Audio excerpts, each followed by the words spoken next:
धर्मवीर शहर आणि शहर हद्दवाढ कर्मचारी संघटनेच्या वतीने सोलापूर महानगरपालिकेच्या वतीने नव्याने नियुक्त झालेल्या अधिकाऱ्यांचा सत्कार करण्यात आला।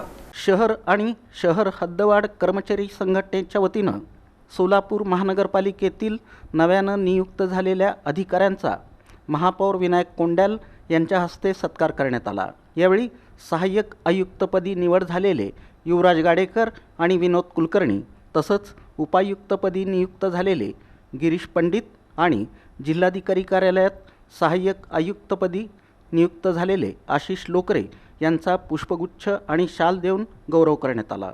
कार्यक्रमाला उपमहापौर ज्ञानेश्वरी देवकर, सभागृह नेते नरेंद्र काळे, पालिका आयुक्त डॉक्टर सचिन ओंबासे, माजी नगरसेवक गुरुशांत धुत्तरगावकर, उपायुक्त आशिष लोकरे, उपायुक्त सोनाली यादव, उपायुक्त गिरीश पंडित तसंच महापालिकेतील इतर अधिकारी, कर्मचारी आणि संघटनेचे पदाधिकारी मोठ्या संख्येनं उपस्थित होते।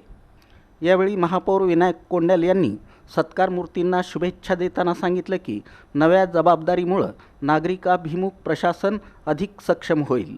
प्रामाणिकपणे, पारदर्शकतेनं आणि लोकहिताला प्राधान्य देत काम केल्यास सोलापूर शहराच्या विकासाला निश्चित गती मिळेल। पालिका आयुक्त डॉक्टर सचिन ओंबासे यांनीही नियुक्त अधिकाऱ्यांचं अभिनंदन करताना नवीन जबाबदारी यशस्वीपणे पार पाडण्यासाठी शुभेच्छा दिल्या। प्रारंभी राहुल कुलकर्णी यांनी प्रास्ताविक करून कार्यक्रमामागील उद्देश स्पष्ट केला। सूत्रसंचालन गुरुलिंग पुजारी यांनी केलं।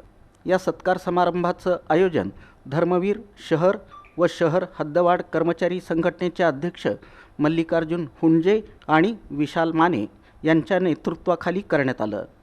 कार्यक्रम यशस्वी करण्यासाठी संघटनेचे पदाधिकारी आणि सदस्यांनी विशेष परिश्रम घेतले।